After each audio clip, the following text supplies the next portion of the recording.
All right, hello, good evening, all. Of course, there will be class today now.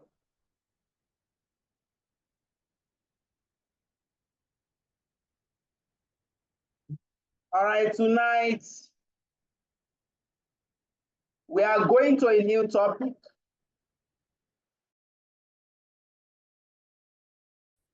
Financial statements analysis. This topic, we shall be discussing what is financial statements, what is financial analysis, the objectives of financial analysis, how do we conduct financial analysis. Let me start by saying that financial statements analysis is a topic that most of us can relate with. We understand what is financial statement. We know why companies are required to prepare financial statements. Let me also say that beyond the exam you are writing, as an accountant, you must be able to understand financial analysis. Regardless of your field of accounting, whether you choose to be a tax accountant, an auditor, a cost accountant or management accountant, or a corporate reporting expert,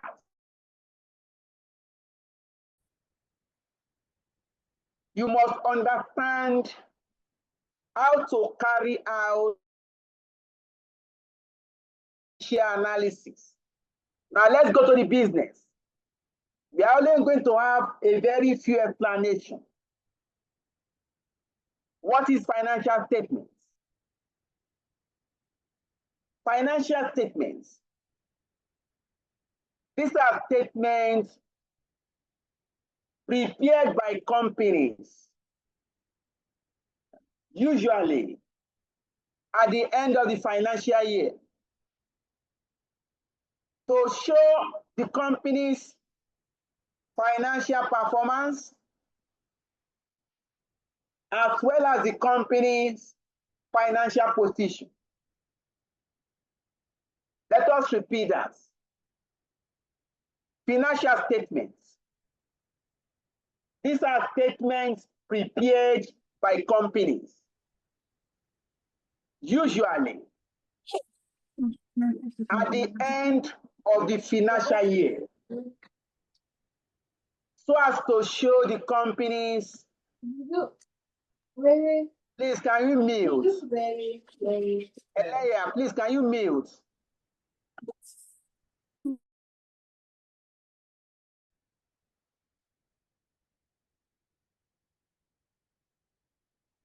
Now, this statement is prepared so as to show the company financial performance for the reporting period and to show the company financial position. For quoted companies, it is required by law to prepare and submit financial statements to the owners of the business as a report of stewardship. Stewardship reporting. Because there is divorce of ownership from control, the owners are different from the managers of the company.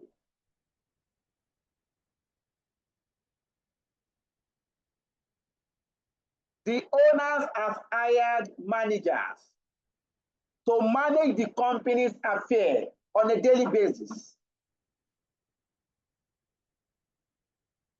The managers are expected to report the performance of the companies to the owners periodically. This reporting is prepared and documented in the financial statement. These financial statements include the income statements,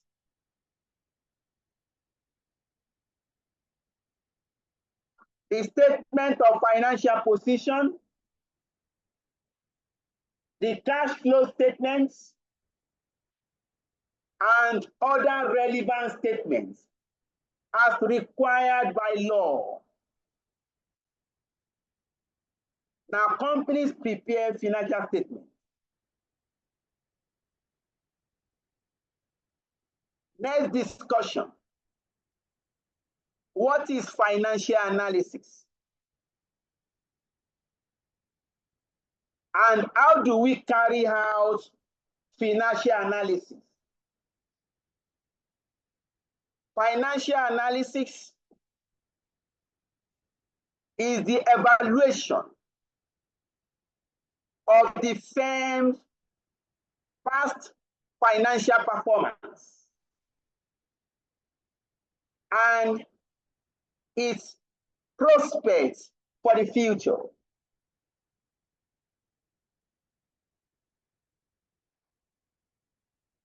Let's take that again. Financial analysis. This is the evaluation of a company's past financial performance and the projection of a company's future financial prospects.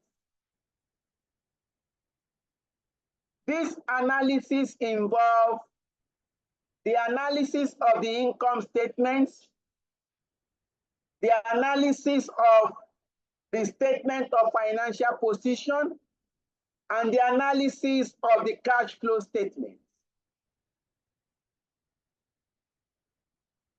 Financial statement analysis can be carried out using vertical analysis or horizontal analysis or ratio analysis. We have defined financial analysis. Within the definition, we have explained the objectives of financial analysis. The objectives of financial analysis is to evaluate the past financial performance of a company and to project the company's future financial prospects.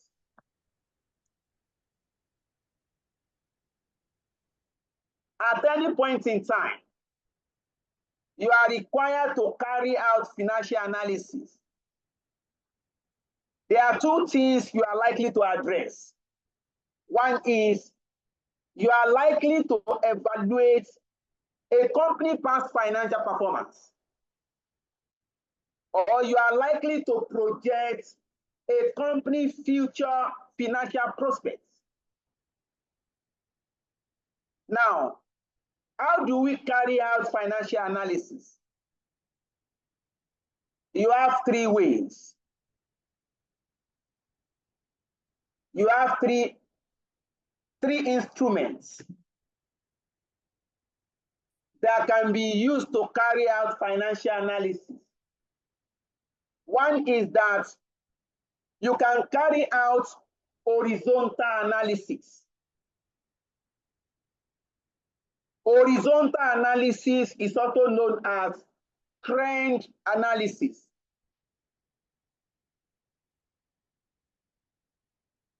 When we say trend, you can compare the financial performance of a company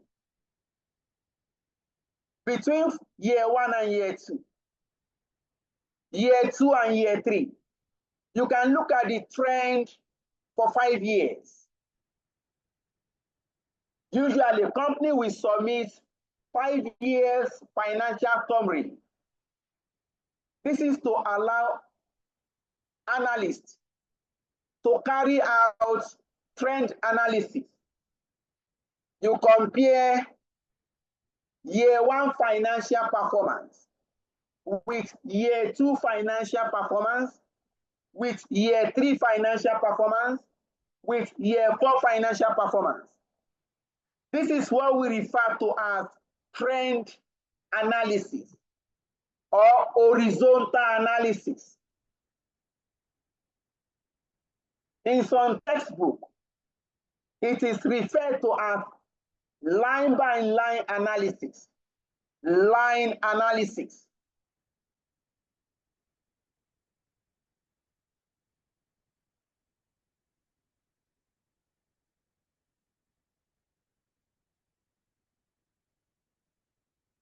So you have horizontal analysis. Number 2, you can carry out vertical analysis of a financial statement. Vertical analysis is also referred to as common size financial analysis, where you compare an item with a major item in the income statement or a major item in the financial statement, in the balance sheet statement. You can carry out vertical analysis of the financial statement. Number 3 is that you can carry out ratio analysis. You can use financial ratio to evaluate or to carry out financial analysis. What are these ratios? We can use profitability ratios. We can use liquidity ratios. Under your profitability ratio, what is profitability ratio? What does profitability ratio try to measure? Profitability ratios. These are ratios that try to measure the profit performance of a company. These are ratios that measures the profit performance of a business entity. Example of profitability ratio. We have return on investment or return on capital employed. We have return on equity fund, return on equity. We have profit margin.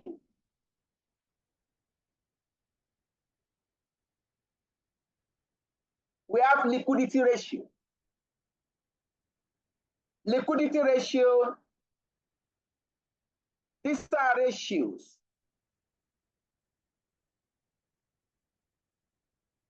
that try to measure the ability of a company to meet its short-term financial obligation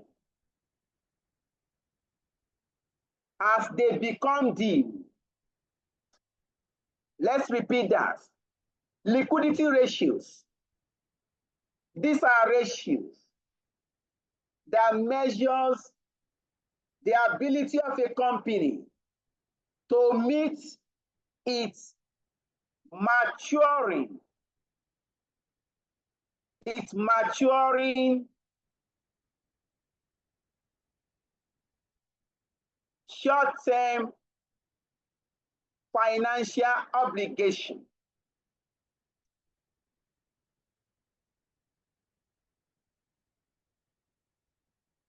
Liquidity ratio tries to measure the ability of a company to meet its maturing short-term obligation. A company must maintain some level of liquidity for you to be in business. Examples of liquidity ratio. We have current ratio. Remember your current ratio. The ratio of current assets to current liability. We have asset test ratio, otherwise known as the quick ratio. We can use this to measure the financial soundness of a company. Number 3, we have leverage ratio, financial leverage ratio, also known as financial risk ratio. You can also call it solvency ratio. Solvency ratio measures the ability of a company to meet its long-term financial obligation as they become due.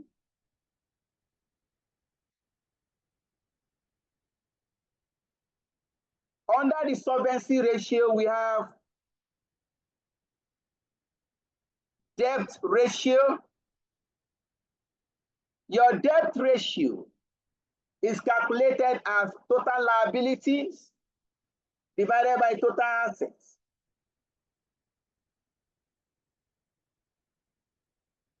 We also have debt to equity ratio. That is the gearing ratio.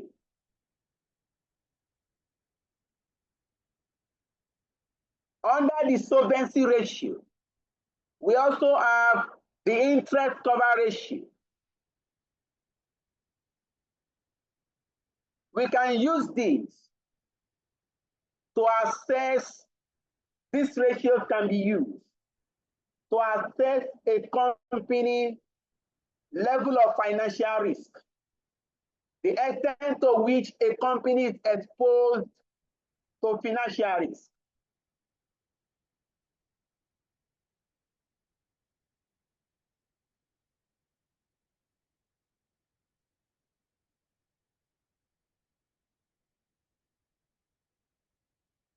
Lastly, we have investor ratio.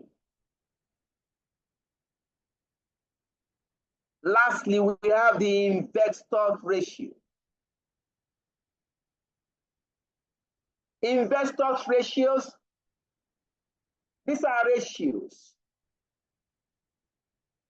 that measures the extent to which the wealth of the investors are maximized. The objective of an investor is to maximize his wealth. And the objective of a company is to maximize the wealth of the shareholders. So we look at investors' ratios. What are these ratios? Earnings per share. That is the amount of earnings, amount of distributable earnings that is available for each share, each unit of share in issue.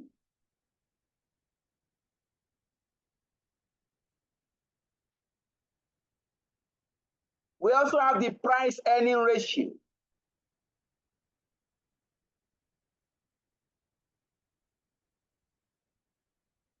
The price earning ratio, look at the share of market price per share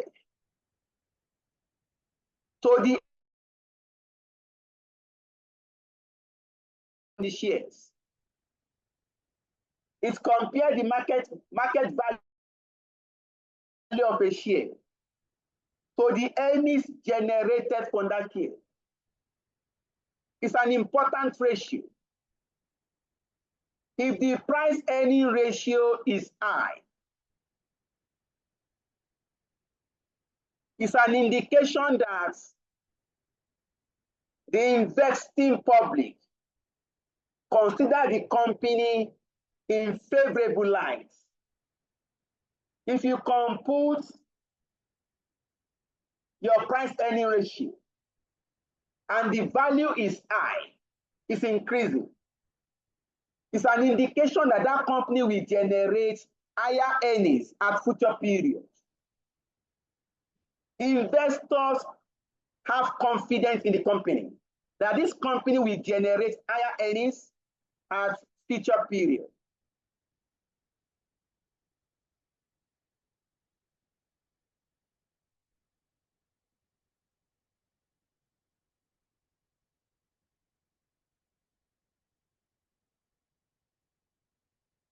So we can also use this to text as part of investors ratio. We have earnings yield. Your earnings yield is a measure of potential return on shareholders' investment.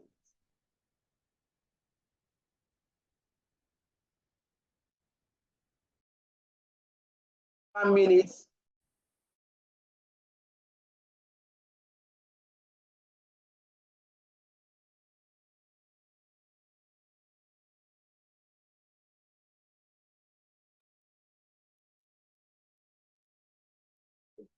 Let's continue. We have dividend per share. Of course, your dividend per share is the amount of gross dividends that is attributable to each ordinary share in issue.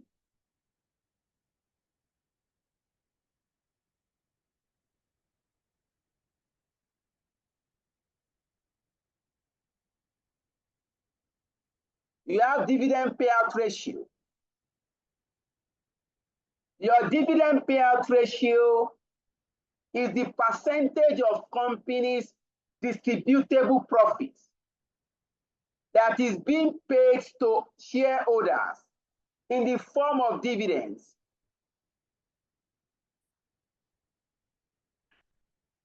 If the dividend payout ratio is high, that could be risky for a company. That means the company is paying more of its earnings as dividends. And if you are paying out more of your dividends, that means you are retaining less profit for investments and future growth. That could affect earnings capacity of a company. Dividend yield.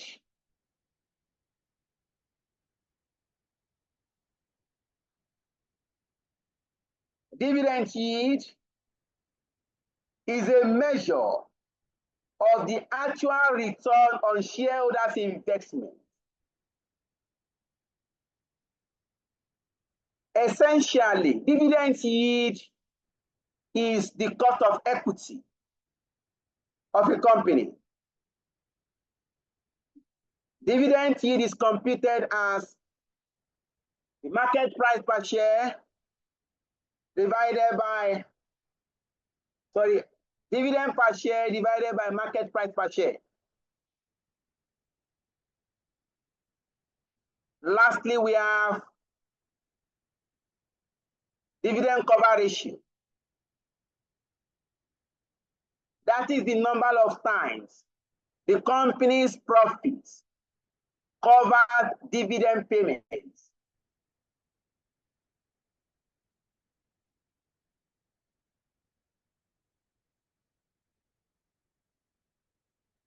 calculated as earnings per share divided by dividend per share. Or you can compute as profit after tax less preference dividends divided by the gross dividends.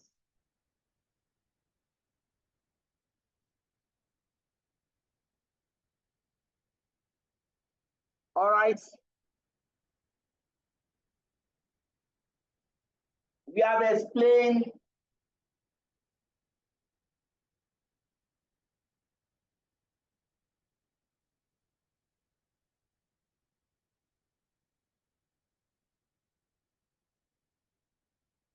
what is financial statements, how to carry out financial statement analysis,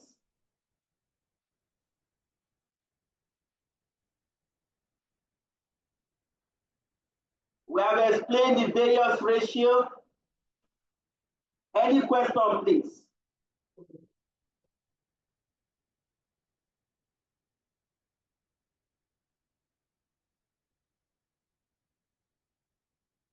Any question, please? We shall explain DuPont analysis in our next class.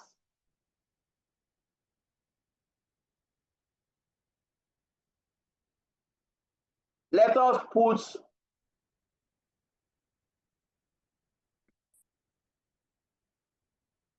question to what we have discussed. If there's no question,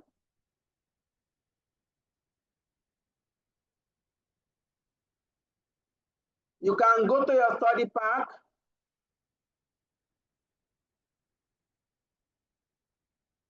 Question number 1, choice aluminum.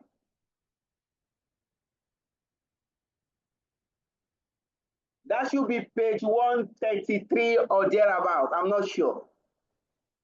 But look at financial statement analysis. Question number 1, choice aluminum. Please confirm you have the question opened. Let us review this question together. Have it.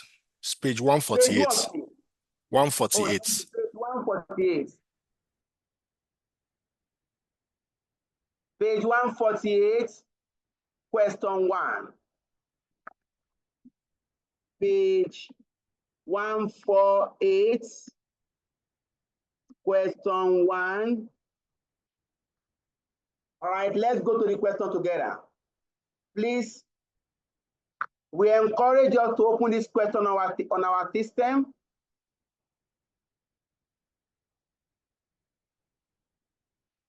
Choice Aluminum PLC is planning to raise 130 million naira new finance for a major expansion of its existing business and is considering a rights issue, a placing, or an issue of bond. Look at that sentence. The company is planning to raise 130 million naira. And the company is considering rights issue, or placing, or issue of bond. The corporate objectives of Choice Aluminum, as stated in its financial reports, are to maximize the wealth of its shareholders and to achieve continuous growth in earnings per share. Recent financial information on Choice Aluminum is as follows. Yet, we are giving financial information from 2014 to 2017. You have the turnover.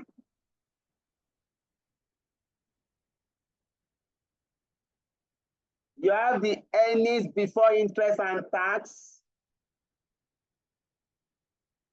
You have the profit after tax. You have the dividend given to you. We have the ordinary share capital.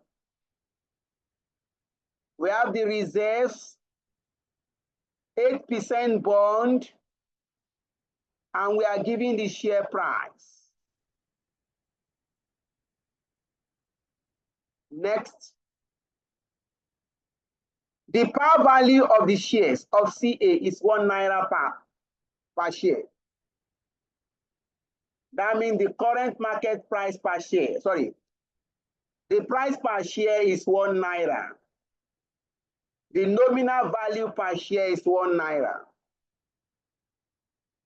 The general level of inflation has averaged 4% per year in the period under consideration. That means inflation will not change. Inflation is 4% yearly.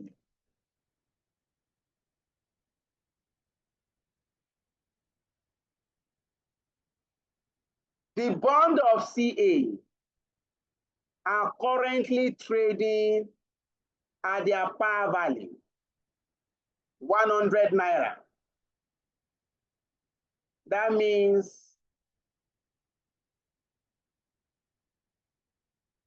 the current trading price of a bond is 100 naira, the par value.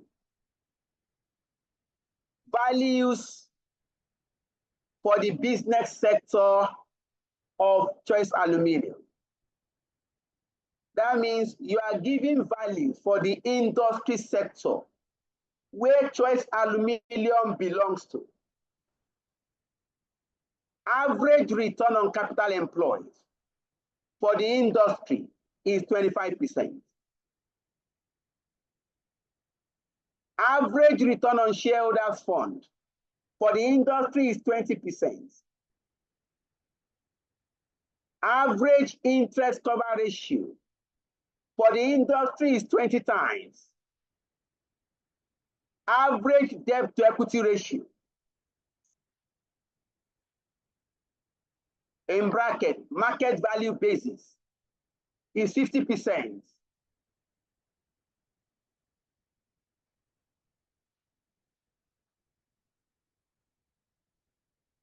Return predicted by the capital asset pricing model is 14%. Note, asterisk.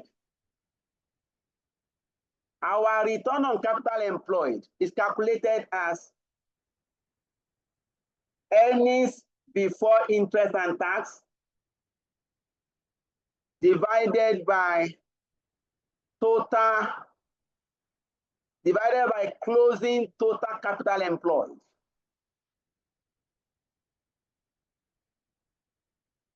Requirements required.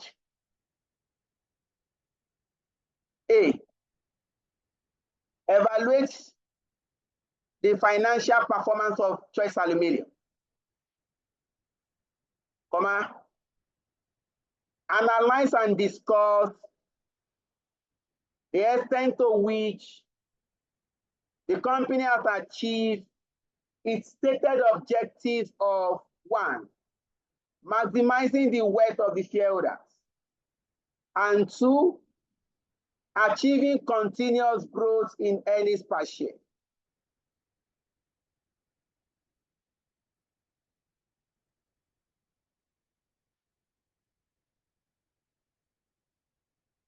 Note, up to 8 marks are available for financial analysis. So your financial analysis is 8 marks.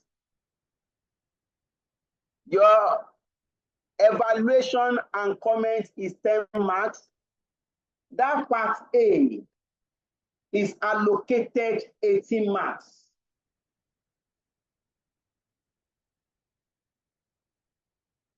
So the question has been served.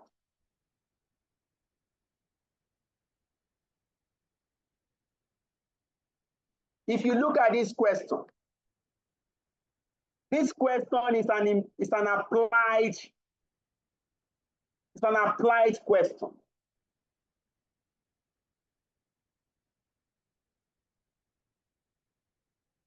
Examiner didn't tell us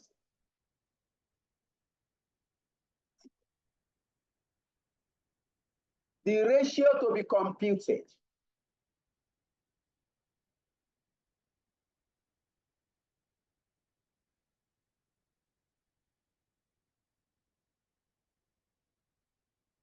The examiner only say, evaluate the financial performance of Choice Aluminium.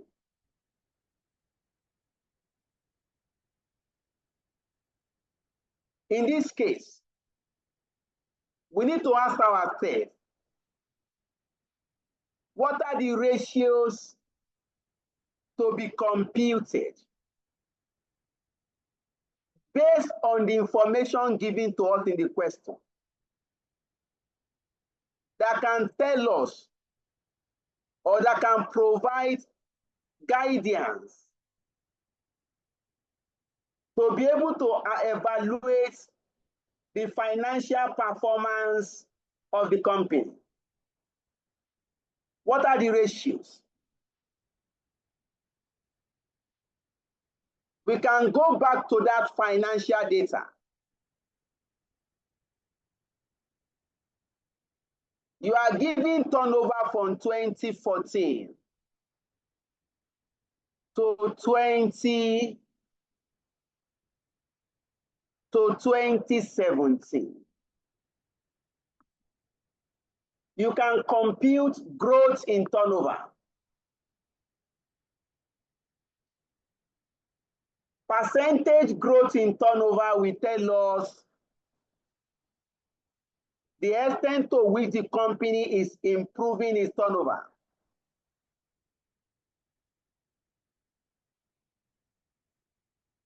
We can compute growth in operating profits.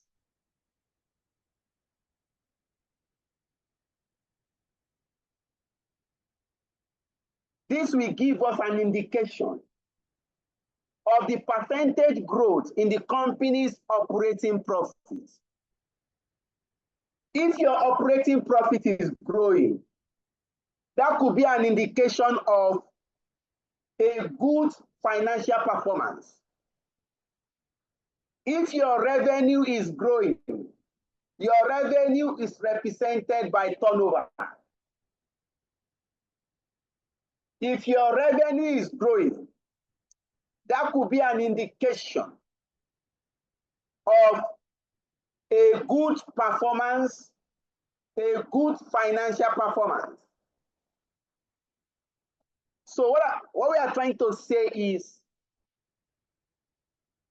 for this particular question, it is your duty to identify necessary ratios to be computed in order to determine the financial performance of this company, Choice Aluminium. All right, enough of discussion. Let us move to the whiteboard. Let's continue.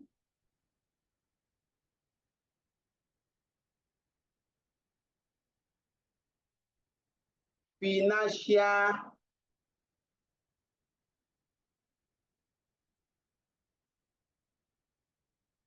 analysis. You have the year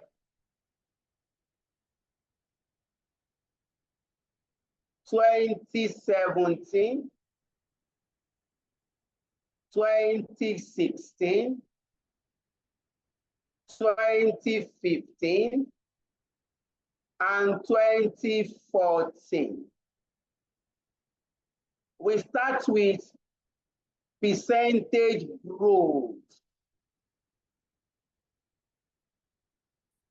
in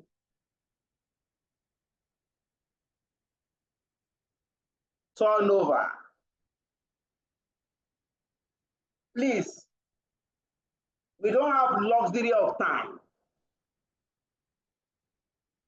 Go to the question, please.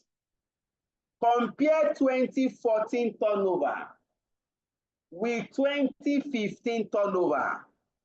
Let us compute percentage growth in turnover.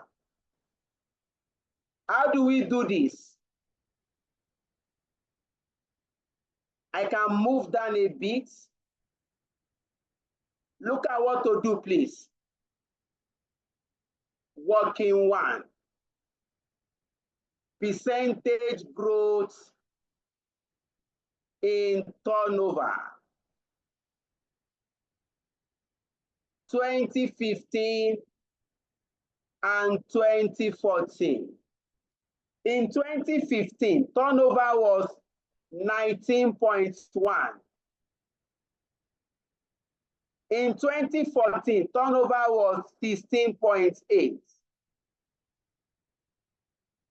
Divided by, the base year is 2014.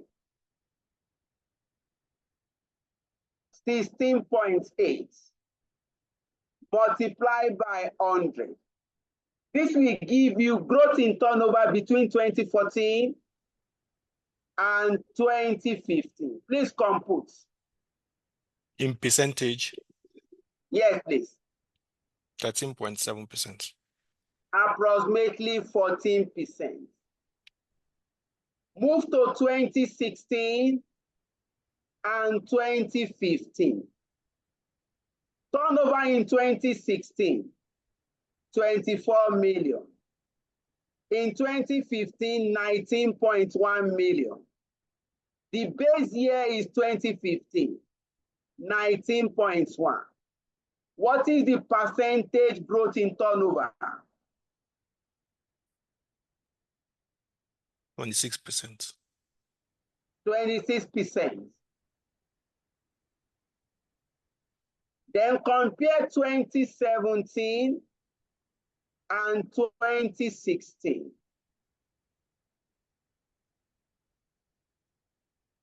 Turnover in 2017, 28 million, minus turnover in 2016, 24 million, divided by 24 million, multiplied by 100 over 1.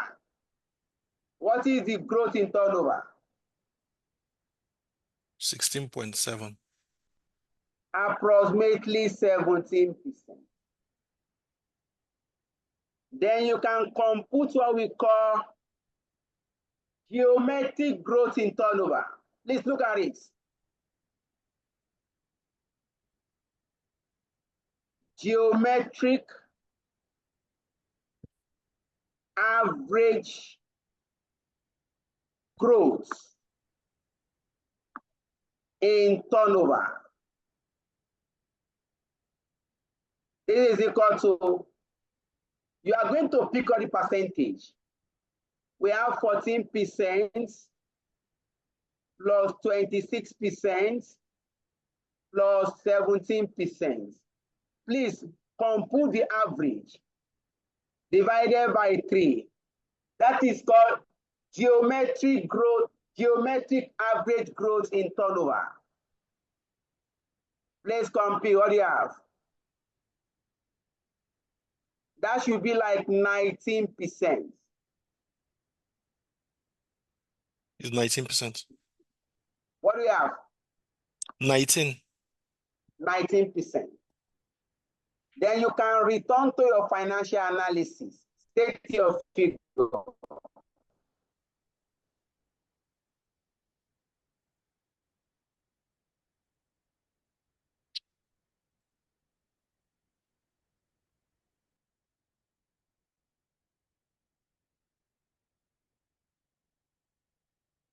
Come here. Between 2014 and 2015, there's a growth of 14%. Between 2015 and 2016, there's a growth of 26%.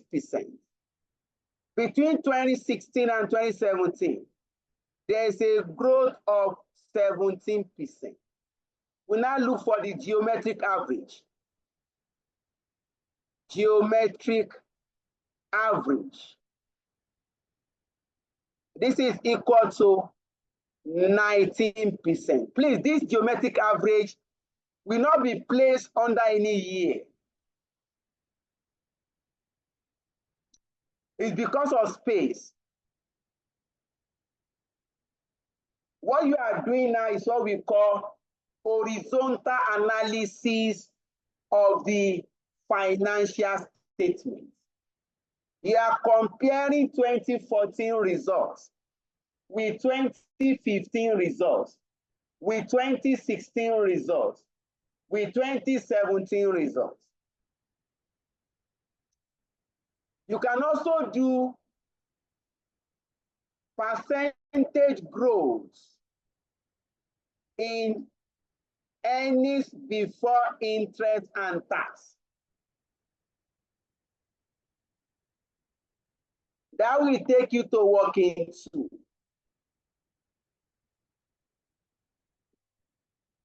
You come here, working two. Percentage growth in earnings before interest and tax.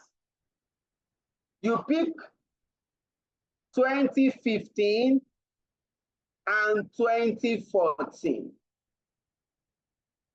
What is earnings before interest and tax 2015?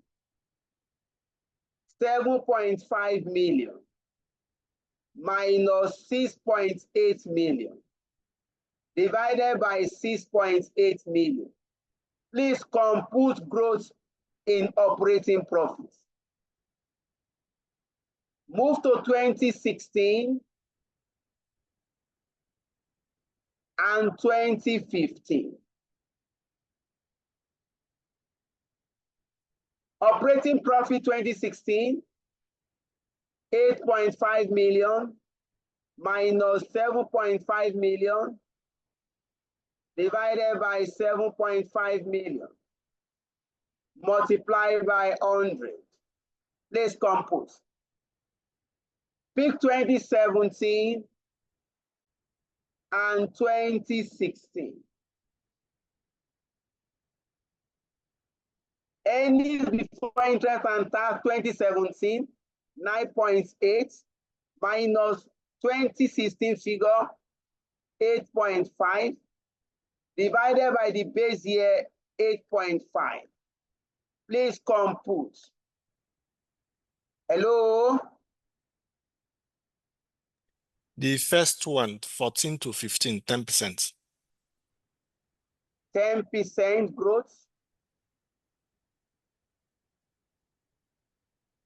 The second one, 15 to 16, 13%. That is 13%. And Next. the third one, 2016 to 2017, 15%. How much? 15%, 15. 15. You can also compute geometric average. Geometric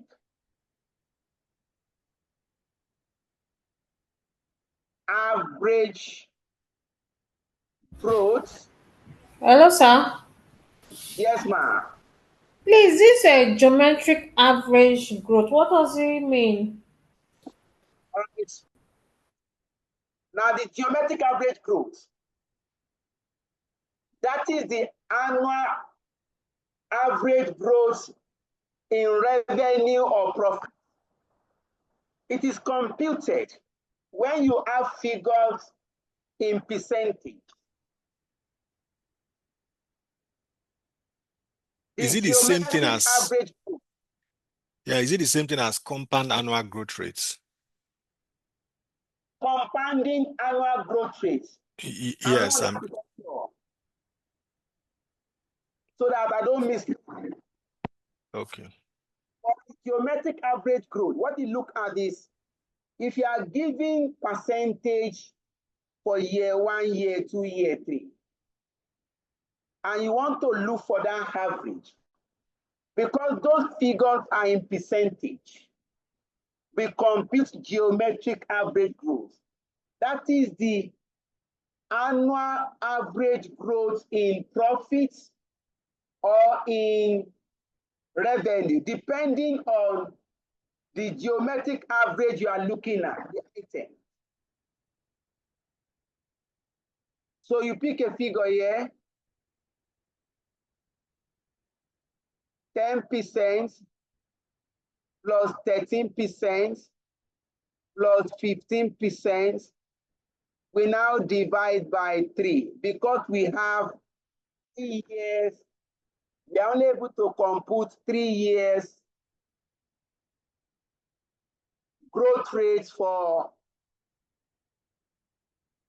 EBIT. Please compute. That's 12.7. Approximately 13%.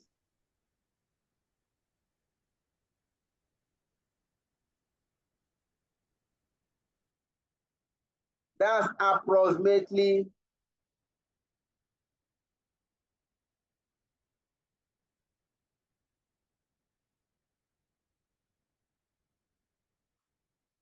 approximately 13%.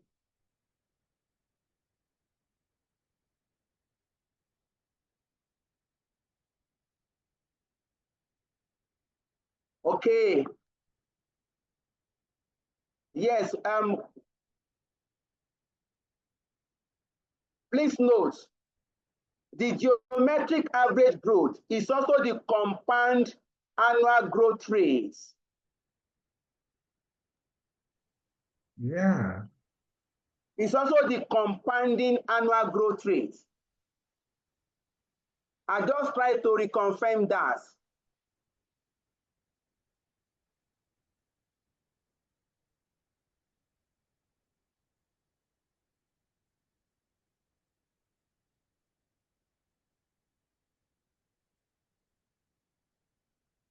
All right, you can return to your analysis.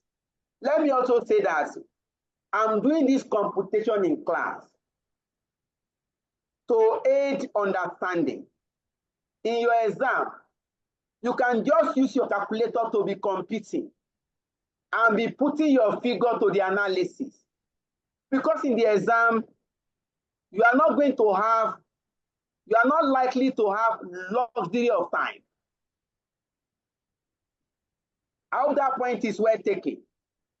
Always a problem. 10%. We have 13% here. We have 15% here. We now look for the geometric average.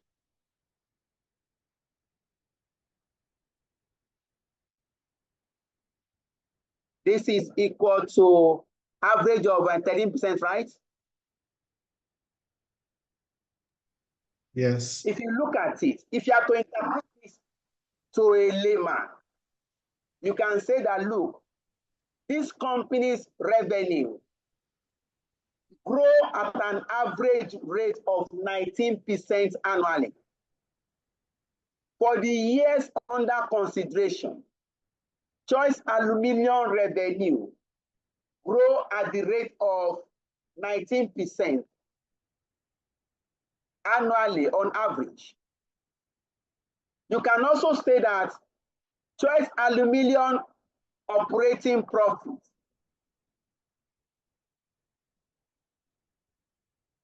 grows at the rate of 13% annually on average. That could provide an indication of the company's financial performance. If you can achieve 19% growth on your revenue yearly. You can say, okay, the company is not doing badly. Then you can achieve 13% growth in your operating profits. Now, part of this requirement says we should determine the extent to which the company achieves continuous growth in earnings per share. That means we need to compute earnings per share. For me to be able to evaluate if this company achieves continuous growth in earnings per share, that means I need to compute the company's earnings per share. That is working three.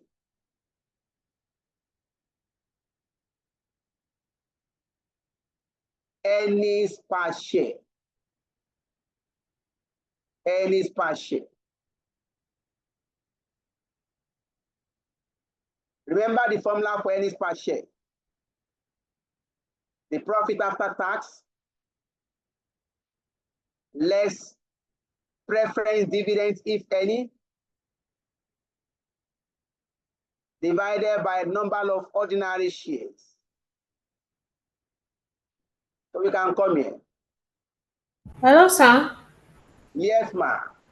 The requirements, he said we should calculate, evaluate this financial performance. One, I1, maximizing the worth of his shareholder. This analysis we did now, is it for Roman figure I1? Madam, the analysis is even, we are not even done 10%. Madam, we have not done 10% of the analysis. We are still coming to each. We have not even finished financial performance. So if you are going to exercise patience, we have not even addressed 10% of this question.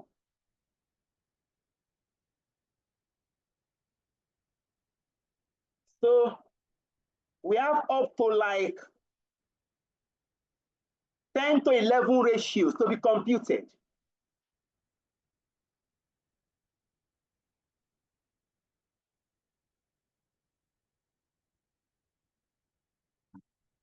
I'm hoping we finish 11 o'clock.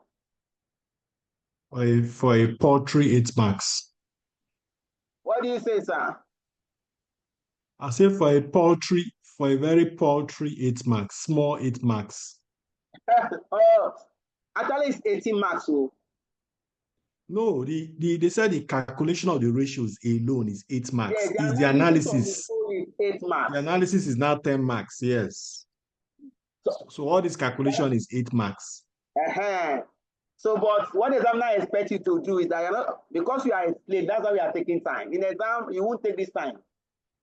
That's true. Share. That's true. The formula is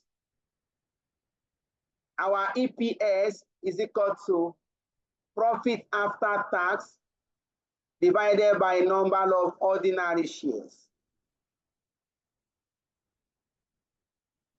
If you want, you can either calculate in kobo or in naira. If you want to maintain it in kobo, then you multiply by 100. So I'm going to go to 2014. Please check, what is the profit after tax?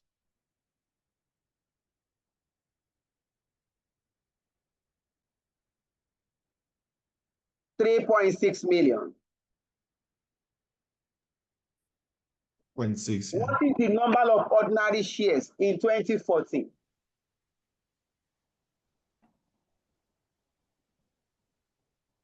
5.5 million.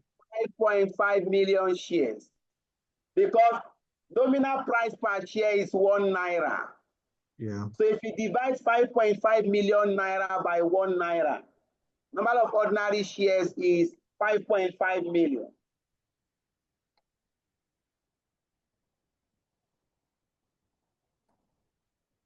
Multiply by 100. Please compose earnings per share for 2014. Go to 2015. Pick the profit after tax, 4.1 million, divided by number of ordinary shares, 5.5 million, multiply by 100. Please compute earnings per share for 2015. Go to 2016.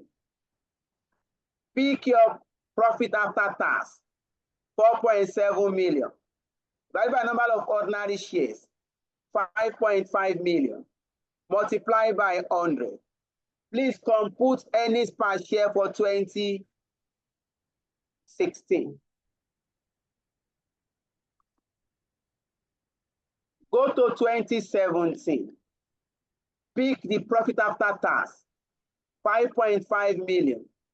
Divided by number of ordinary shares, 5.5 million. Multiply by 100. What do you have here, please? This is 100 kobo.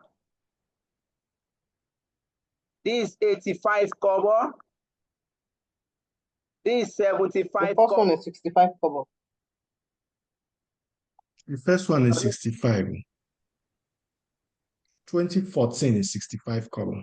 This is Okay, you are right. 65, 75. Now, please look at the trend. Do we have growth in earnings per share? Is there a continuous growth? Yes. Yeah. In 2014, 65 kobo. In 2015, 75 kobo. In 2016, 85 kobo. In 2017, 100 kobo. Can we calculate the growth in earnings per share? Yes. Growth in earnings per share. Pick 2015 and 2014. 75 kobo minus 65 kobo divided by 65 kobo. What is the growth in earnings per share for that 2 years? When you are done, 15%. how many percent? 15. 15% growth in earnings per share. Now go to 2016 and 2015. 85 kobo minus 75 kobo divided by 75 kobo multiplied by 100. What is the growth rate? 13%. 13%. Then go to 2017 and 2016. Ascertain the growth. 2017 and 2016. 100 kobo minus 85 kobo divided by 85 kobo multiplied by 100. What is the growth rate? 18%. 18, nice. 18, 1/8. 1/8. Then you can determine the geometric average. That is the compounding annual growth rate.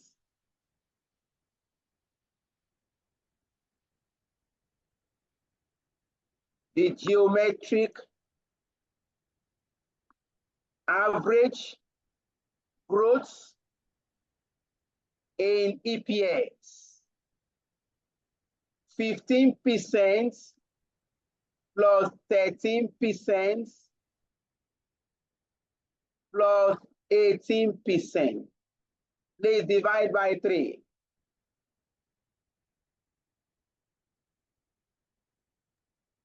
%. Average of what? 15, 1/5.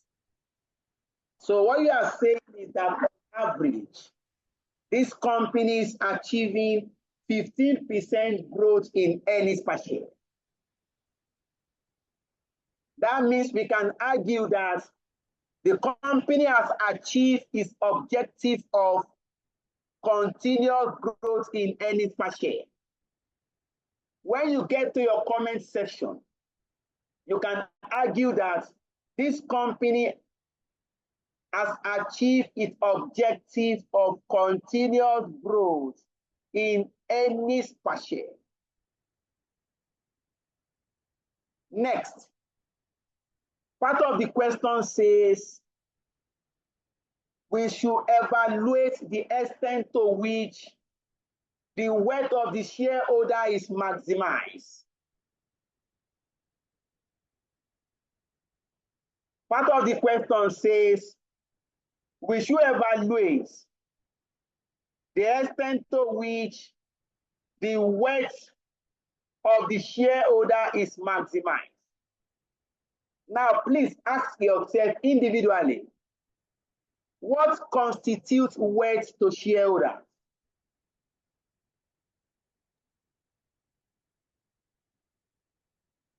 Assuming you are a shareholder in a company, Dividends per share. what represents wealth to you? Increase in Yes? dividend. Please, can you say that again? Earnings per share, dividend per share, then appreciation of stock value. Your earnings per share. If there is increase in your earnings per share, that means your wealth is increasing. Yeah. If there is growth in share stock value, that means your wealth is increasing. Yeah. You know, examiner didn't tell us the specific ratio to be calculated.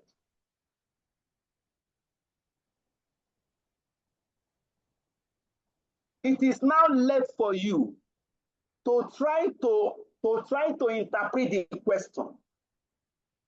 What are the ratios that relate to the wealth of shareholders?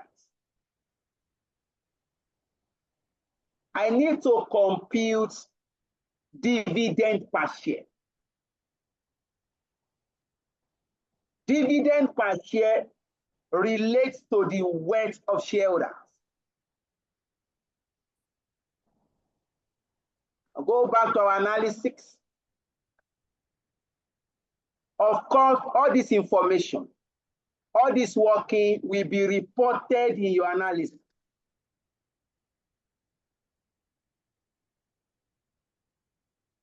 The workings is of less importance to the examiner. You need to present analysis. Earnings per share in kobo, this is 65 kobo, 75 kobo, 85 kobo, 100 kobo. Then geometric average. No. Before that,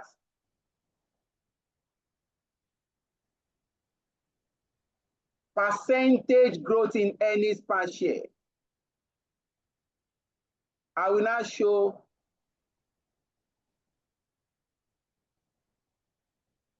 We've done it already.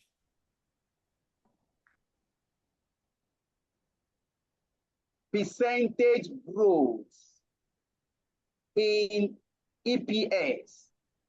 This is dash. We have 15%, 13%. I have 18%. Then the geometric average. Oh. This is 15%. I'll now come to dividend per share.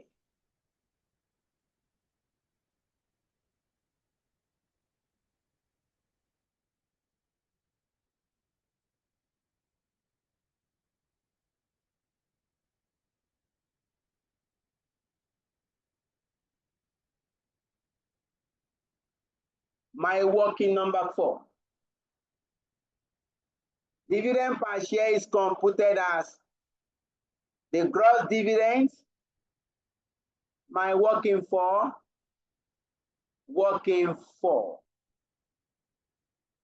dividends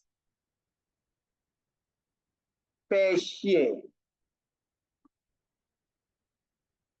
total dividends divided by number of ordinary shares multiplied by 100. So go to 2014. Pick the total dividends. Total dividends 2014 1.6 million. 1.6. Number of ordinary share 5.5 million multiplied by 100.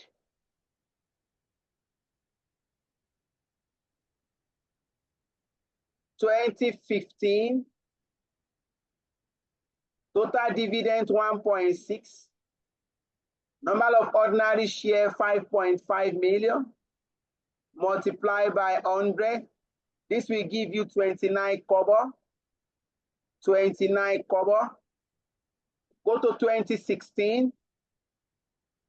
Total dividend 1.9. Ordinary share 5.5 multiplied by 100. This will give you 35 kobo.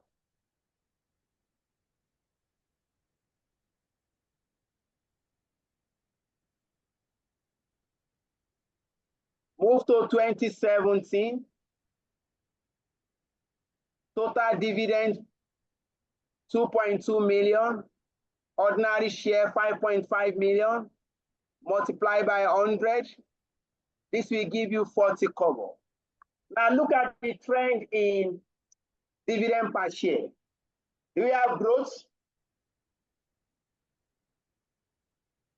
Yes, 2016 and 2017. Let us compute growth rates. Can come here. Percentage growth in DPS between 2015 and 2014. There is no growth rate. We have zero growth.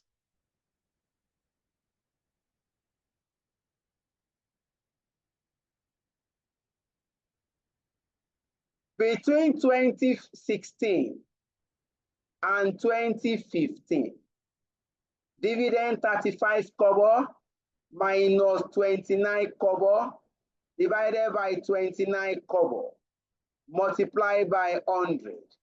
What is the growth rate? 21%.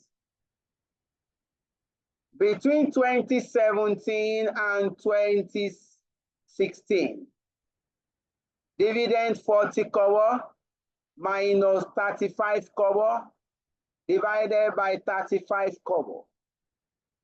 What is the growth, please? 14%. 14%. Now compute the geometric average growth for the years under consideration. So what do we do? Do we now divide by 3 with adding that 0? By God's grace. Because if we do that, that means the whole ratio will, the geometric growth will just crash. Thank you. Thank you. Geometric average growth is equal to 0% plus 21% plus 14% divided by 3. Compute your compounding annual growth.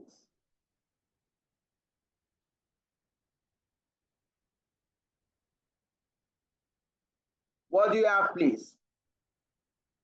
I think that should be like 12%. 12%. 11.67.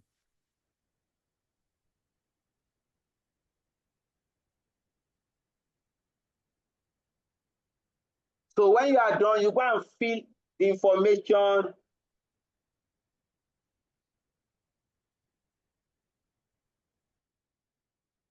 You go back to your financial analysis.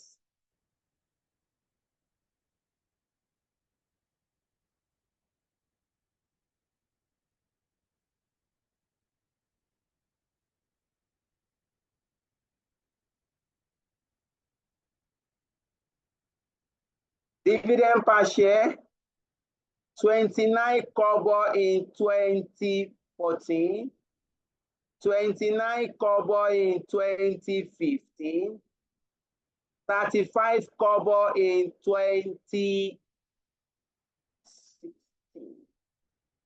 and 40 kobo in 2017. Percentage growth in DPS. Name, this is 0%, 21%, 14%. The geometric average growth, this will give me 12%. Now, if you refer to the question, we are giving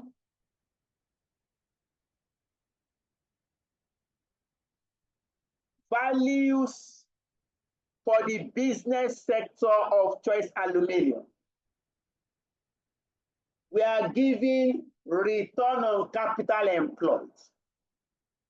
We are giving return on shareholders fund. We are giving average return. We are giving average interest cover ratio. We are giving average debt to equity ratio. Examiner has given us the industry standard. The examiner has given us the industry standard. What it means is that we need to compute for Choice Aluminium. What is Choice Aluminium return on capital employed? We can now benchmark this against industry average. We are going to compute Choice Aluminium return on shareholders fund. We now benchmark against industry standard. We are going to compute interest cover ratio for Choice Aluminium. We now benchmark this against industry standard. In your comparison, in your analysis, you can do trend. We have done trend. Now we want to do industry comparison now. When you compare a company with industry standard, hello, you can do trend analysis. We have done that. We compare year 2014 with year 2015, 2015 against 2016, 2016 against 2017. This is trend analysis. Now, we want to do industry comparison, comparing the performance of Choice Aluminium with the established industry standard. We'll come here. We need to compute return on capital employed.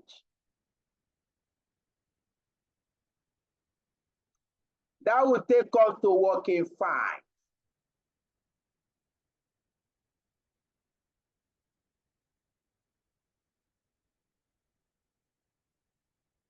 Working 5.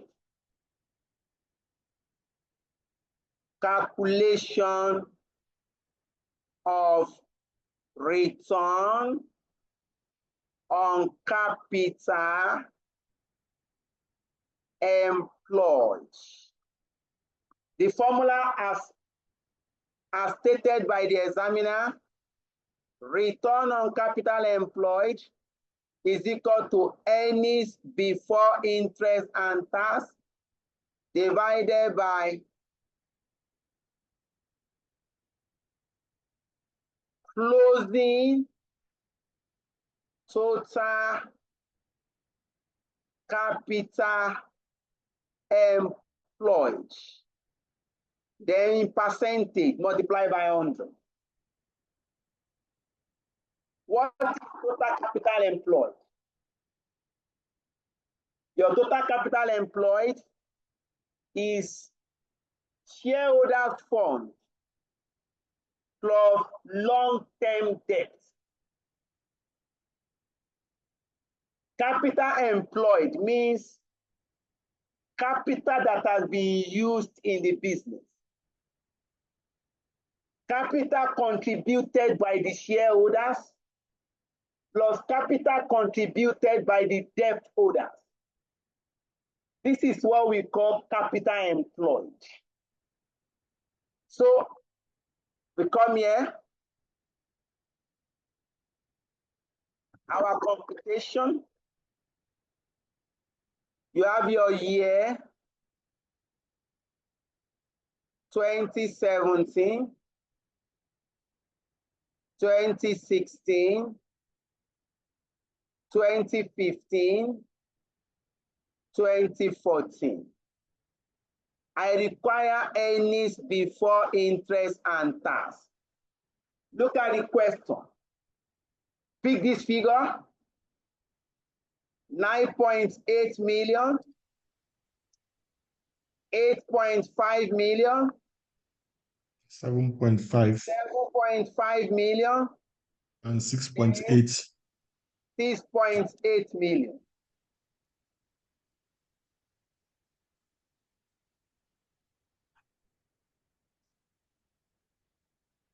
Next, we need to compute capital employed.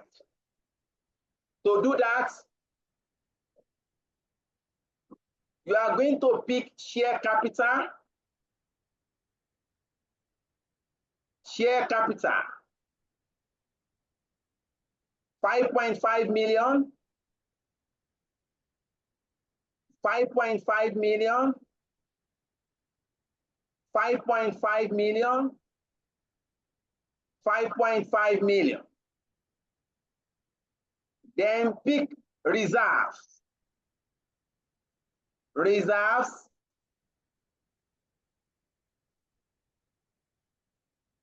Please check. What is the reserve in 2017? I think 13.7. 7. Next. 10.4. 10.4. Next. 7.6. 7.6. Next. 5.1. 5.1. Now sum these two together. Share capital plus reserve will give you shareholders fund. Your share capital plus reserve, this is a million. This is a million. This is a million. This is a million.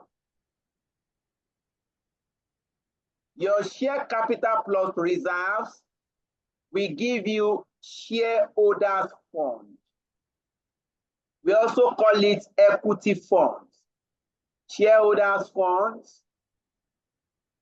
This will give me 19.2 million, 15.9 million, should be 15.9. This is 13.1, and this is 10.6 million. Now go and pick your long-term debt. Your long-term debt is the bond. We have a bond, 8% bond. What is the value, please? Excuse me, sir. Please go okay, ahead. I don't know the year of this. I don't know the year of this question. Okay, it's long term because I saw 2024 there, and I was thinking that is current. I forgot that the question probably was set many years prior. It's okay. Yeah, the person was texted 2018 anyway. Okay, so it's 6 years in advance, so it's long term. So you pick your bond value. That is your long-term debt, 20 million, 20 million, 20 million, 20 million. Your capital employed is the addition of shareholders fund plus long-term debt.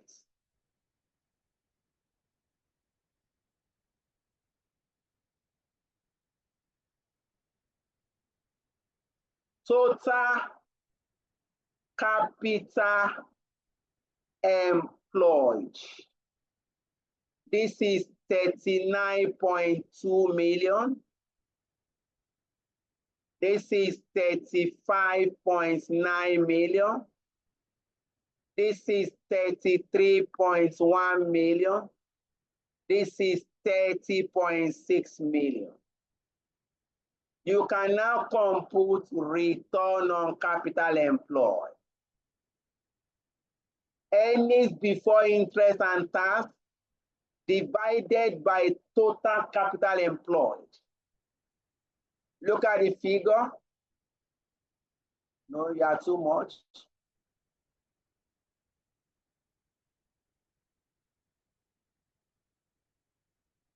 Oh, shit.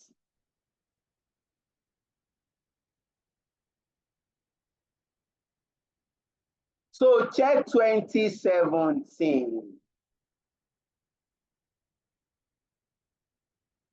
Operating profits 9.8 divided by 39.8 multiplied by 100. This will give you 25%. 25%. Check 2016. 8.5 million divided by 35.9. This will give you 24%. 24 confirmed. Check 2015. 7.5 divided by 33.1. This will give you 23%. 23. Check 2014. You have 22%. Look at the trend. In 2014, Choice Aluminium achieved 22% return on capital employed. In 2015, it increased to 23%. It continued until it gets to 25. You have computed return on capital employed.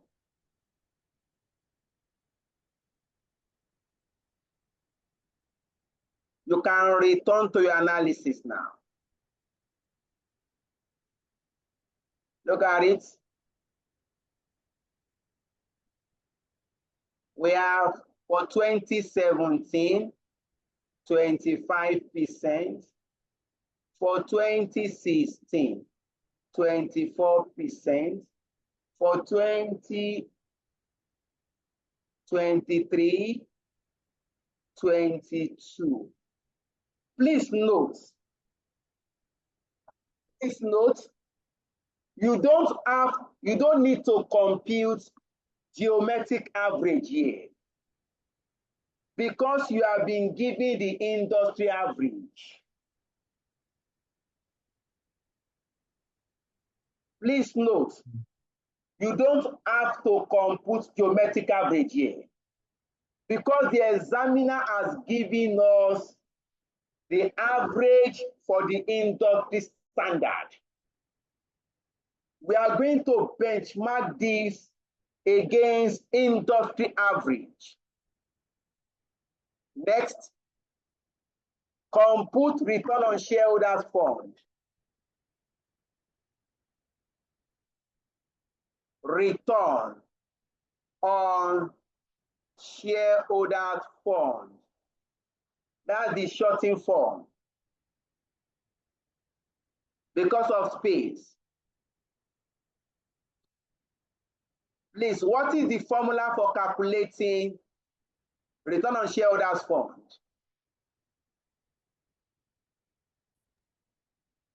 I think it's not the same thing, but we eliminate, we exclude the long-term debts. So it should just be the EBIT divided by just the equity funds alone. Just to reconfirm, though. So that's not the same thing, but it's not the same now. That means you are No. I said it's not the same because the long-term debt will not be included. Now, but so that means it's not the same now. No, it's not the same. It's not the same. Anyway, please note the formula. I'll come here, working 6. Calculation of return on shareholders funds. The formula is your profit after tax divided by shareholders funds,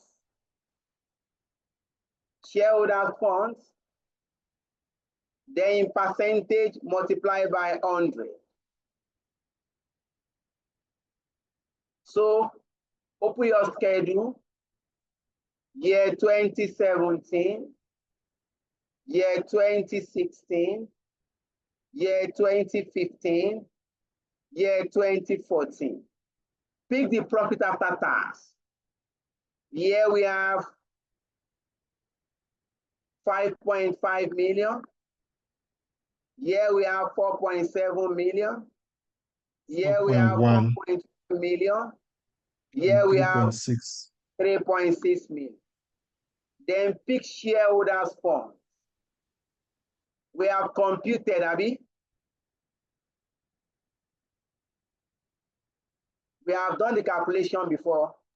Yes, look we at the did. shareholders funds. 19.2, 19.2, 15.9, 15.9, 13.1. 13.1, and So 10.6. pick this figure.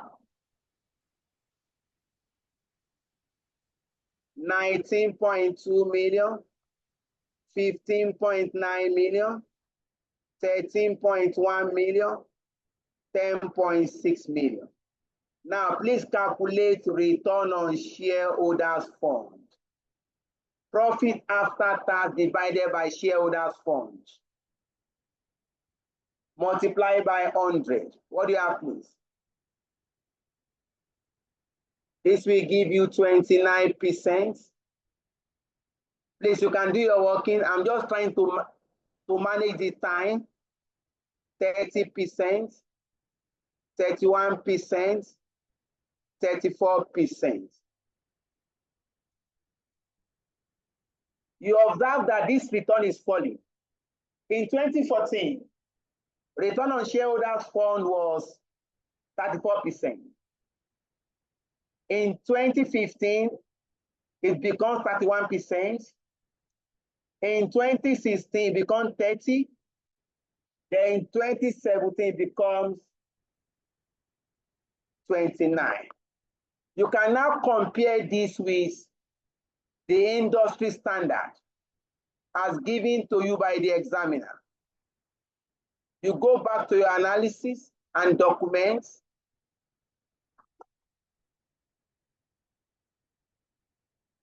This is 29%, 30%, 31%, 34%. Next, I need to compute interest cover ratio because I'm giving for the industry. The interest coverage ratio. That is working 7.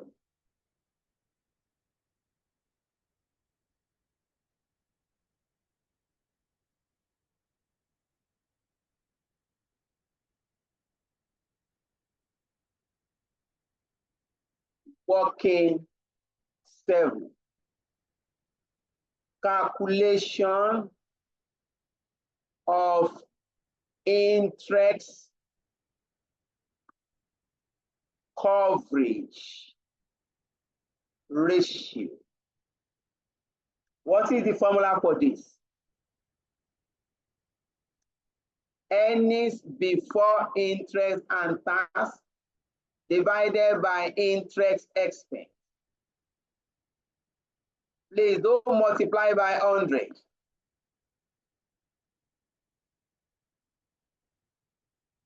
Your interest cover ratio is the number of times the operating profit covers interest payments. The higher the figure, the better for the company. So we need to pick this figure.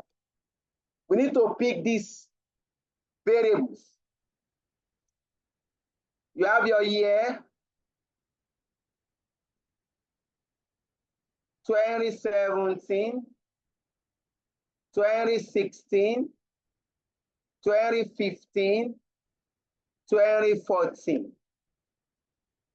Earnings before interest and tax, 9.8 million, 8.5 million, 7.5 million, and 6.8 million. Next, one, compute your interest expense. The interest expense, interest is computed on bond.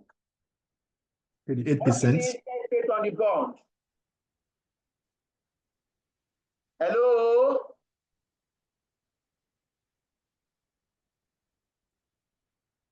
That is 1.6. The interest rate is 8%. So compute 8% of 20 million. That will give you 1.6 million.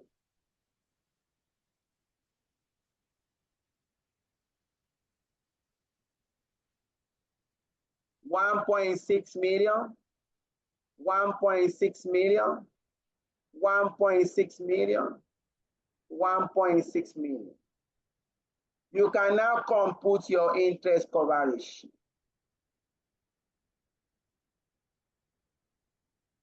Interest cover. Please compute 9.8 divided by 1.6. 6.1 times. Thank you, 6.1 times. Next, 8.5 divided by 1.6. 5.3. Next, 4.7. Next, 4.3. You can now compare the industry standard as provided by the examiner. Then you can make your comments. Next, we are giving average debt to equity ratio. Examiner says in brackets, market value basis.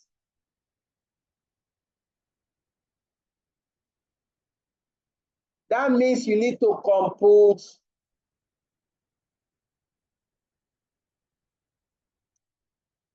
the interest coverage, debt to equity ratio for the industry.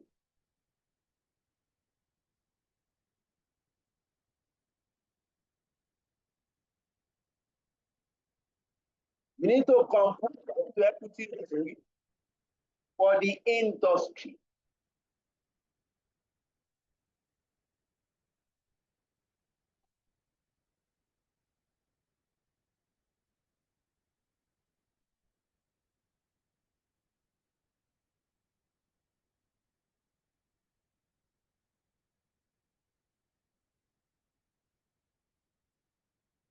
Come here.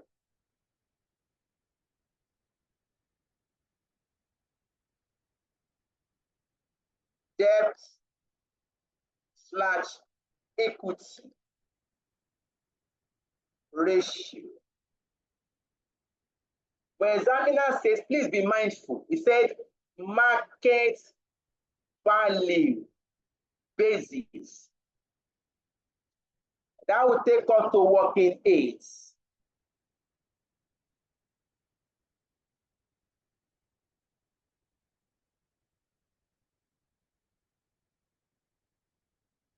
Yeah, that will take us to working aids.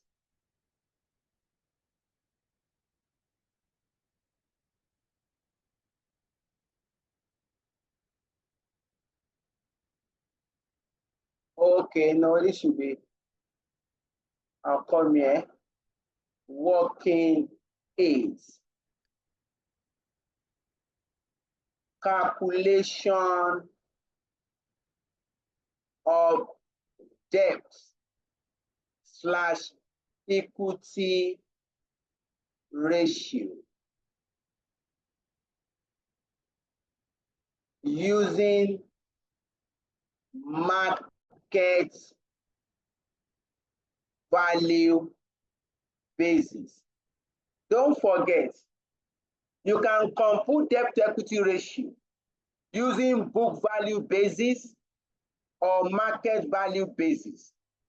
In this question, the examiner specify market value basis. So your formula becomes market value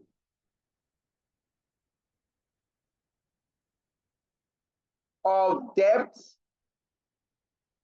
divided by market value of equity multiplied by 100.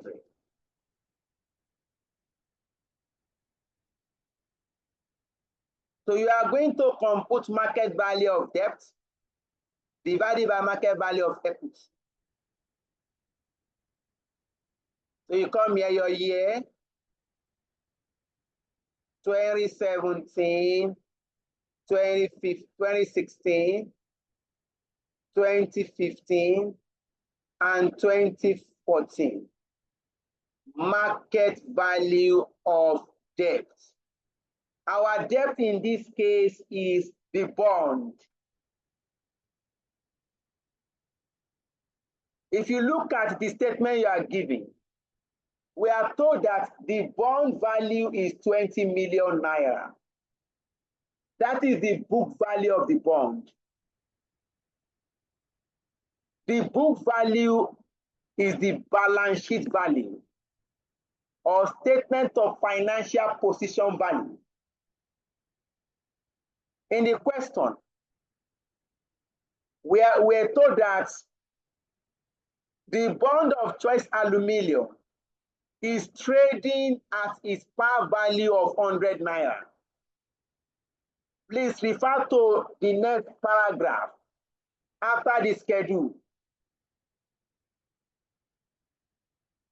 Please refer to the next paragraph after the schedule.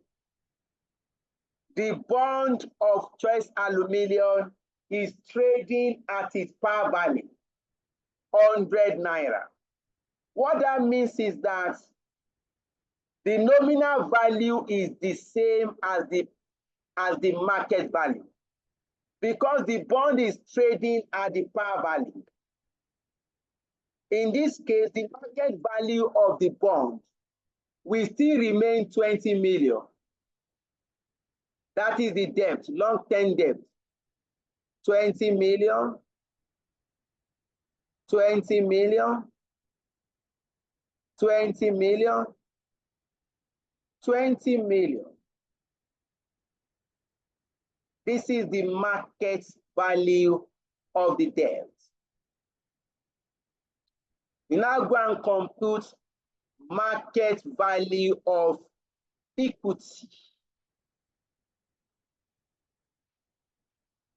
We can now ask ourselves, how do we calculate market value of equity?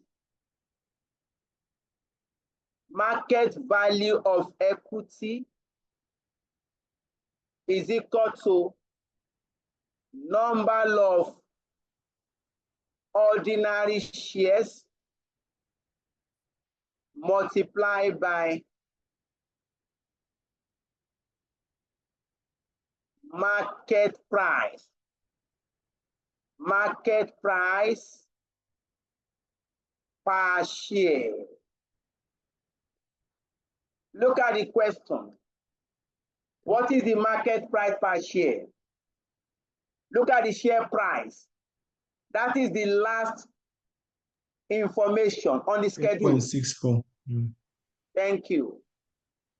In 2014, number of ordinary shares is 5.5 million. Market price per share is 2 naira 67 kobo. Please multiply. In 2015, number of ordinary share is 5.5 million. Number of market price per share is 3 naira 35 kobo. Please multiply. In 2016, number of ordinary share is 5.5. Market price per share is 5 naira 74 kobo. Please multiply.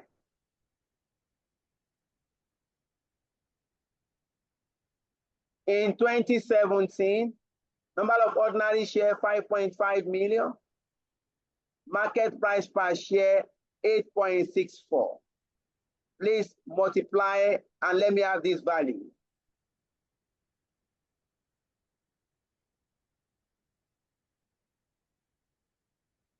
$2017. How much here? 47.52. 47.52 million. Next. 31.57. 31.57. Next. 18.43. 18.43. Next. 14.685. 69. You can return here now. 47.52, 31.57, 18.43, 14.69. Please compute debt over equity multiplied by 100. 20 divided by 47.52. This should give you like 57%.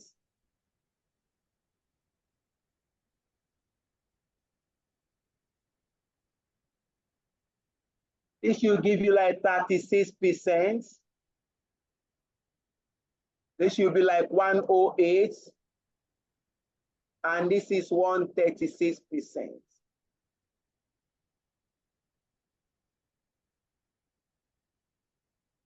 You can return to the analysis. Wow. Wow.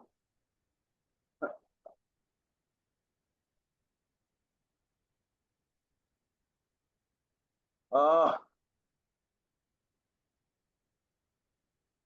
Yeah, I have 6.1 times, 5.3 times, 4.7, 4.3. Then debt slash equity ratio. This is 57%, 63%. No, it's 42. Please check. Yeah. Yeah. This is 42%. Yeah, the first one is 42%. This is 42%. 63, 108. 63%.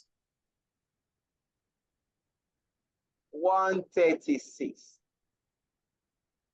You observe that debt to equity ratio is falling.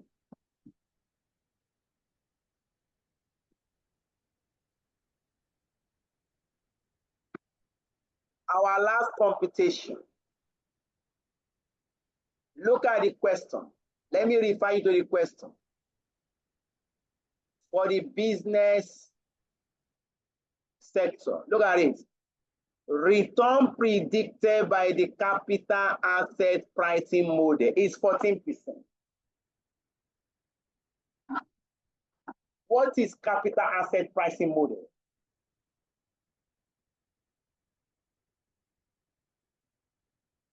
What does this return implies to the investor? What do we need to compute now? The capital asset pricing model. Yes, I'm listening. Need to compute the capital asset pricing model. For the company, Abby? Yes, and we now compare it with the. How do we compute that for the company?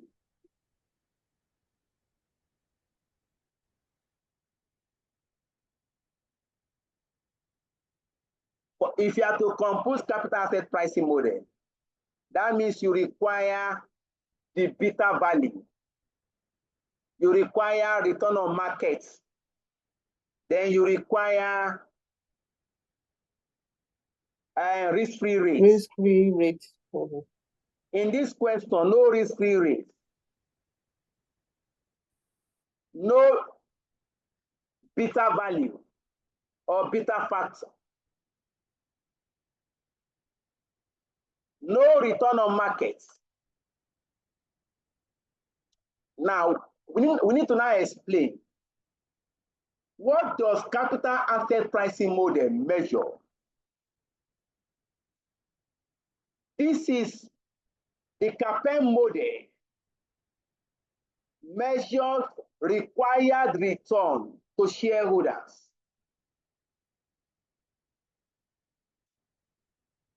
It shows CAPM model can be used to calculate cost of equity.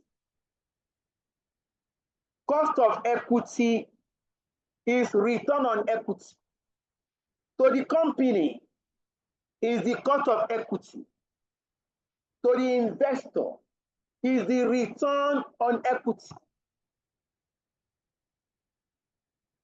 That means that will take us back.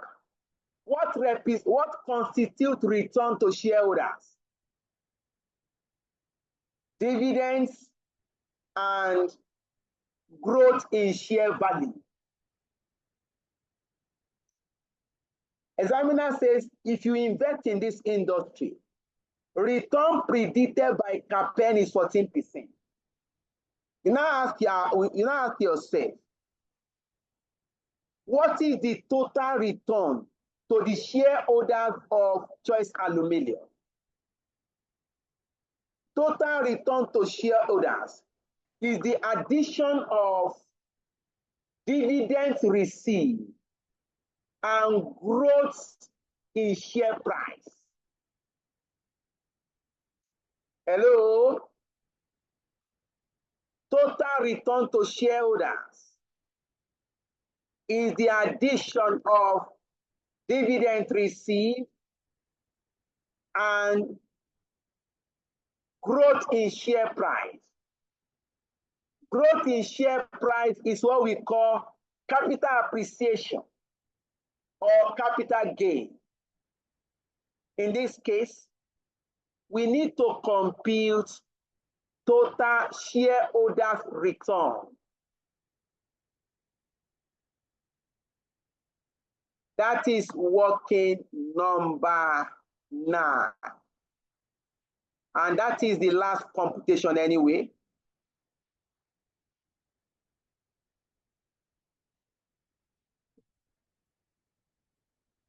This question is a more applied question.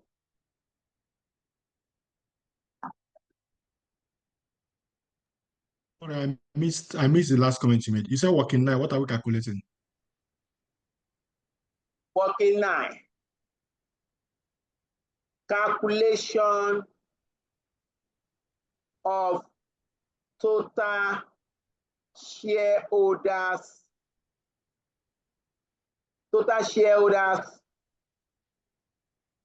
return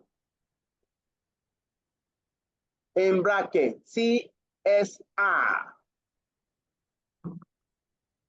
That is the information you mix. Total shareholders return is calculated as dividend per share plus capital gain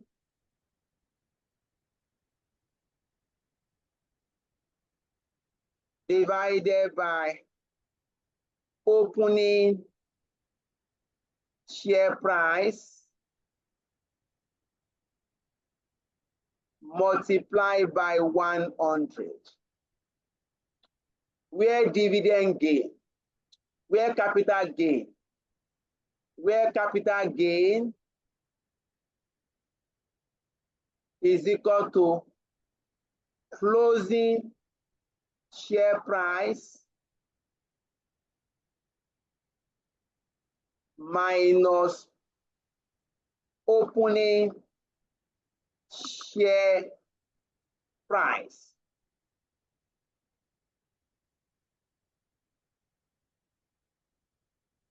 Let me take like 5 minutes more and round up this question.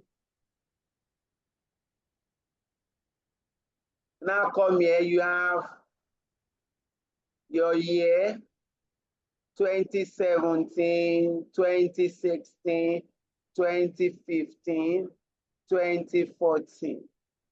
Share price. Please look at the question. The share price 2.67, 3.35, 5.74, 8.64. Now compute capital gain. Capital gain. Please compare 2014 and 2015. Determine the increase in share price.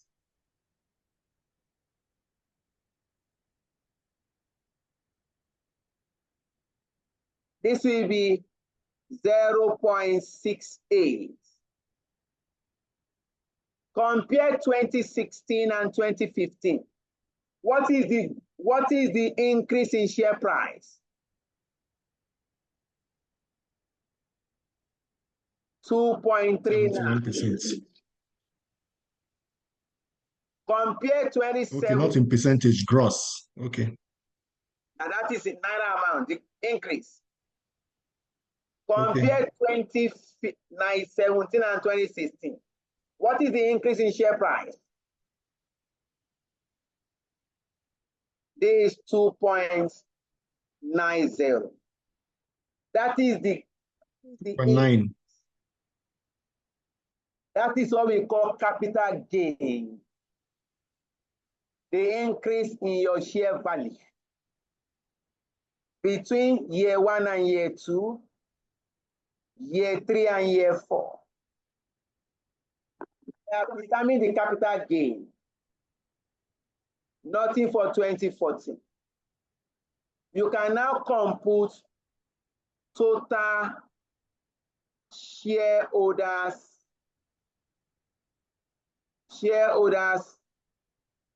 return.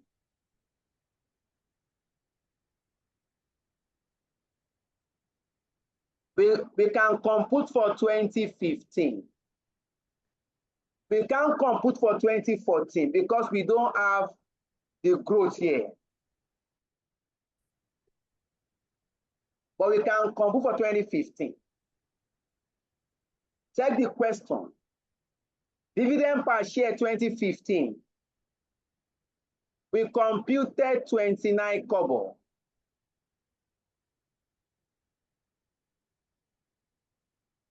Okay, I have to change this to naira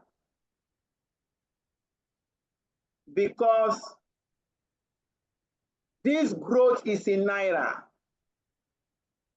I want to add kobo to naira. Both must be in the same, either naira or kobo. So that 29 kobo dividend per share, I can translate it to naira, divide by 100. That becomes 0.29. That is dividend per share in 2015. Plus capital gain in 2015, 0.68. Divided by opening share price. What is the opening share price? Please listen to this. In 2014, the closing share price is naira 67 kobo. This was closing for 2014. It becomes opening for 2015. So in 2015, opening share price is 2.67. You can determine total shareholder return for 2015. When you are done, go to 2016. Pick dividend per share. For 2016, dividend per share was 35 kobo. I can convert that to naira. I'll divide by 100. 0.35. Why are we converting to naira? Because the capital gain is in naira. I want to add naira and kobo. Plus capital gain 2016, 2.39. Divided by opening share price 2016. Again, please listen. The closing share price in 2015 was 3 naira 35 kobo. This was closing for 2015. It becomes opening for 2016. This becomes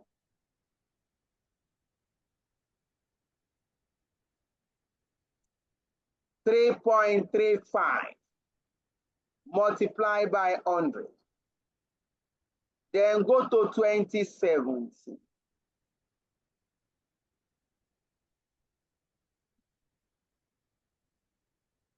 Peak dividend per share, 40 kobo. That's 0.4. Plus capital gain 2017, 2.90. Divided by opening share price.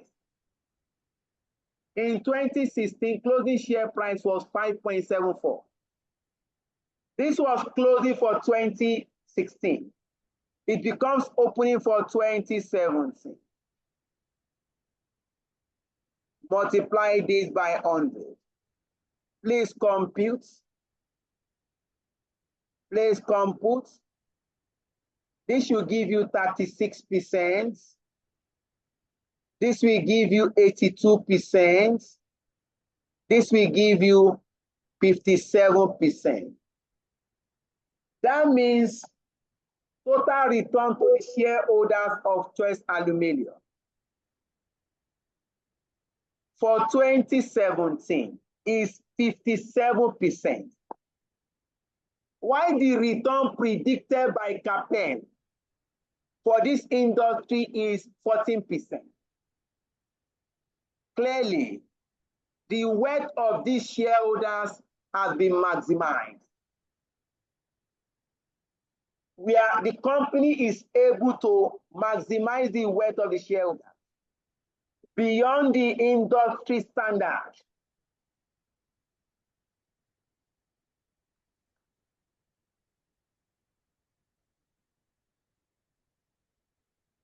You are done with your financial analysis.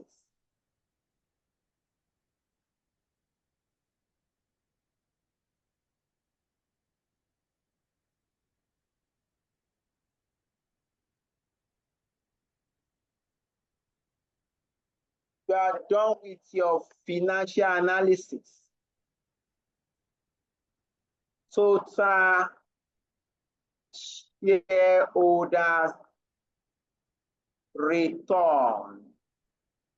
This is nil, 36%, 82%, 57%. What remaining now is to comment on this.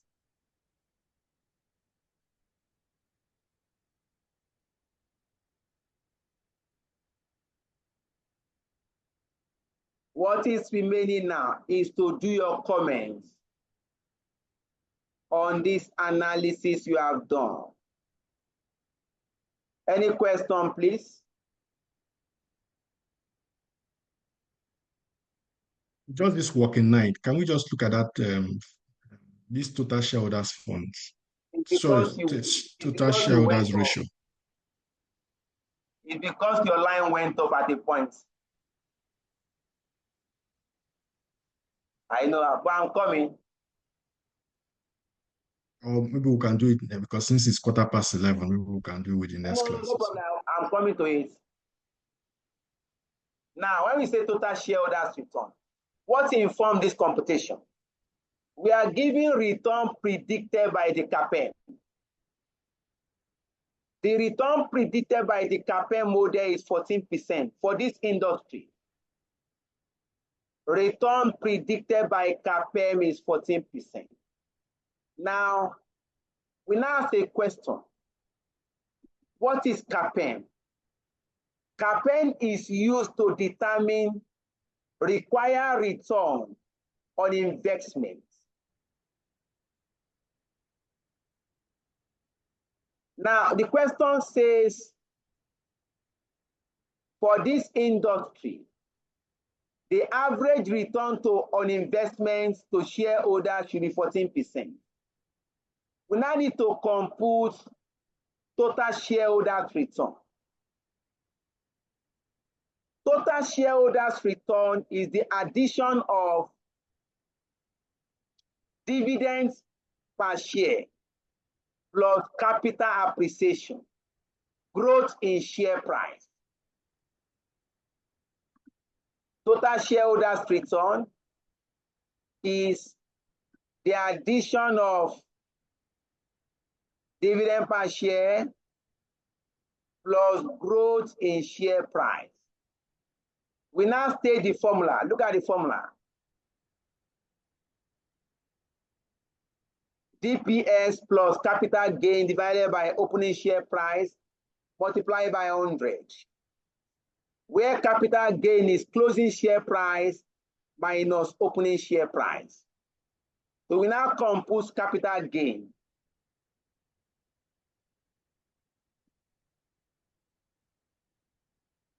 Look at the capital gain. You pick the share price, 2017, 2016, 2015, 2014.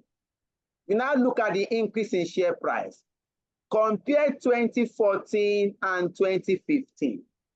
What is the increase in share value?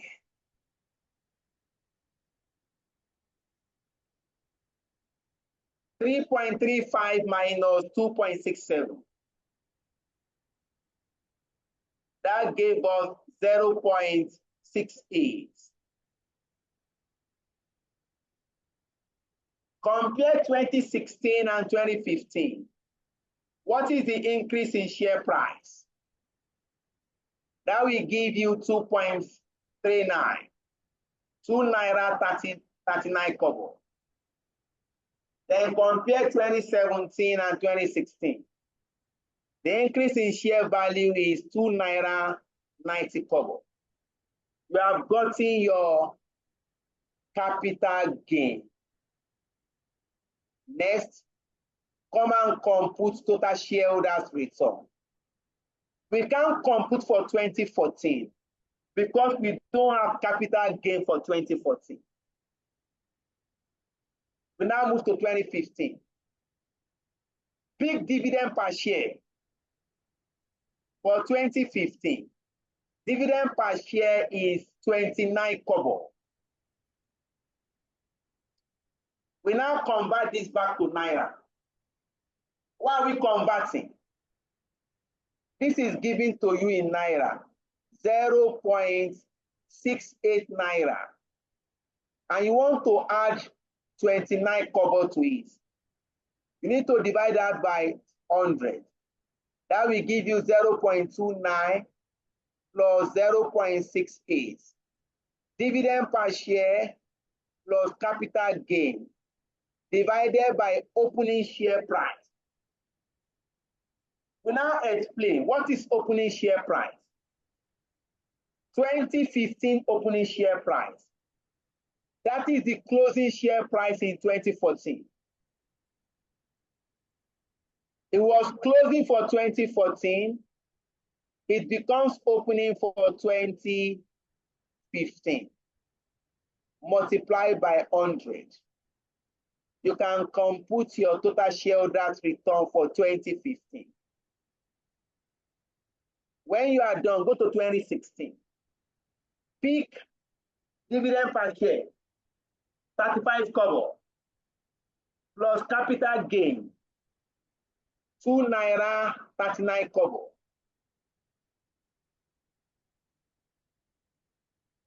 That means 0.35 plus 2.39 divided by opening share price for 2016. The opening share price for 2016 is the closing share price for 2015.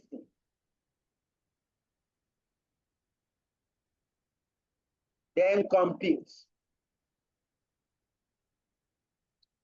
Do same for 2017. That is how we compute or how we calculated total shareholders return. Now your comment, look at your comments. This company achieved 57% total shareholders return. You can compare this with the return predicted by CAPM. According to CAPM, the return should be 14%. But this company is achieving 57%. That means this company has been able to maximize the wealth of its shareholder.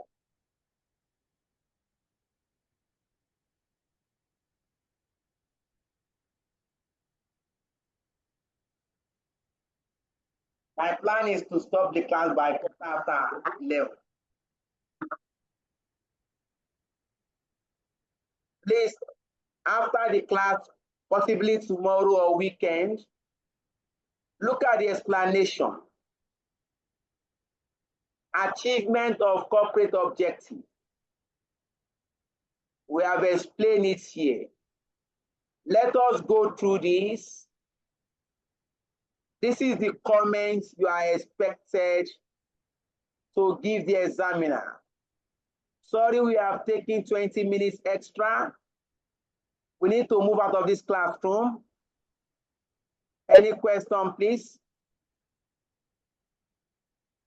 None from me. All right, please let us review what we have done. Just sleepy. It calls for sacrifices on everybody's part.